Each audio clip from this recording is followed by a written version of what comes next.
At the age of about 13, I started stealing. At 15, I was put in detention centre. At 19, I was in prison again. Came out of there very angry and very bitter and thought what you want out of this world you have to take because no one gives you anything.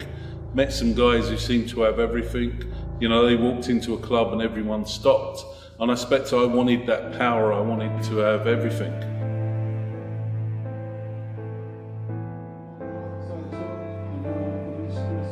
At 27, I had everything the world says makes you happy. More money than I could ever spend, sports cars, all the girls that you needed. But obviously inside there was a great emptiness.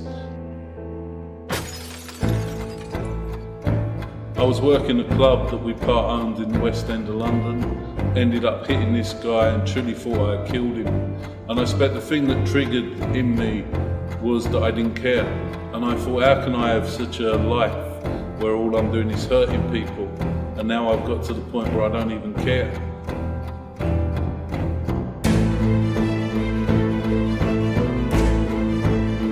I came in this normal night and I became aware of a voice speaking to me in my heart, and I knew that voice to be God.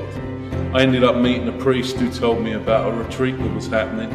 I ended up going on this retreat, and at that retreat I did something which I never thought I'd do. I went to confession for the first time in my life. And I knew in my heart that I was forgiven, because that sin had killed me, but that confession had brought me back to life.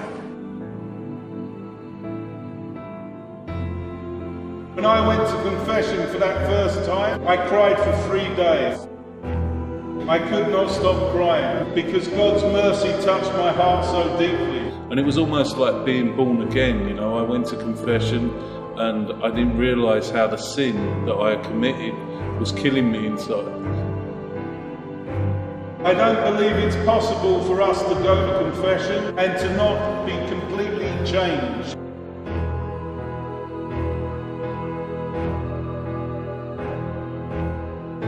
And also I think the media is something that very much glamorises gangsterism and that whole scene. And so young people see that and they're almost glamorised by it, and then I can break that illusion that there's anything there except pain and misery and hurt.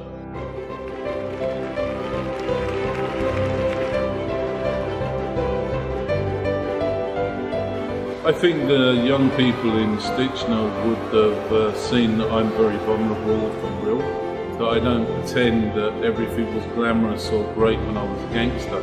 And because I'm vulnerable and I'm willing to share that, I think they respond to that vulnerability.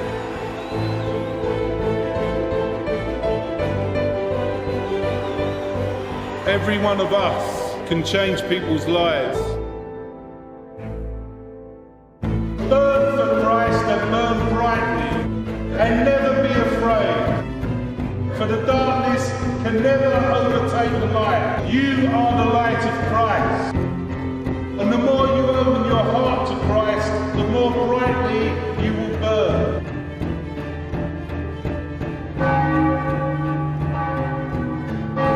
Someone asked me once in a prison, what was the longest prison sentence you ever did?